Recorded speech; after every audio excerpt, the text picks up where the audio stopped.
Iran America war সাহায্য সংগ্রহে নয়াদিল্লি আসার আগেই মার্কিন হামলা তছনছ হয়ে গেল। ইরানের বিমান নয়াদিল্লির উদ্দেশ্যে ওড়ার জন্য তৈরি ছিল বিমানটি, কিন্তু আর আকাশে ওড়া হল না ইরানের বিমানটি। মাশহাদ বিমানবন্দরেই মার্কিন হামলায় ইরান আমেরিকা ওয়ার কার্যত তছনছ হয়ে গেল সেটি। ইরান সরকারের তরফে জানানো হয়েছে, বেসরকারি সংস্থার ওই যাত্রীবাহী বিমানটির ভারতে আসার কথা ছিল সাহায্য সামগ্রী সংগ্রহের জন্য, কিন্তু তার আগেই মাহান এয়ারের বিমানটিকে টার্গেট করল আমেরিকা। ইরান সরকারের ইরান ওয়ার তরফে জানানো হয়েছে, বিমানটি নয়াদিল্লি আসছিল যুদ্ধবিধ্বস্ত পরিস্থিতিতে ত্রাণ সংগ্রহ করতে। প্রয়োজনীয় ওষুধপত্র এবং চিকিৎসা সামগ্রী নিয়ে তেহরানে ফেরার কথা ছিল সেটির, কিন্তু তা আর হল না।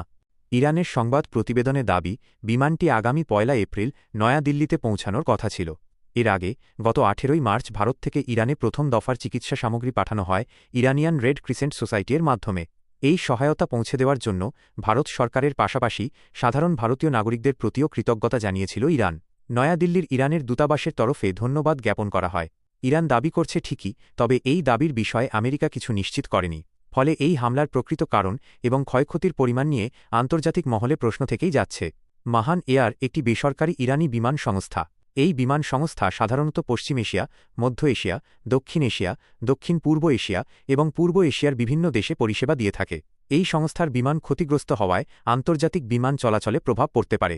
এই ঘটনাকে ঘিরে আন্তর্জাতিক কূটনৈতিক উত্তেজনা আরও বাড়তে পারে বলে আশঙ্কা করা হচ্ছে। বিশেষজ্ঞদের মতে, মানবিক সহায়তার মতো সংবেদনশীল বিষয় এ ধরনের হামলার অভিযোগ অত্যন্ত উদ্বেগজনক এবং তা দ্রুত নিরপেক্ষ তদন্তের দাবি রাখে।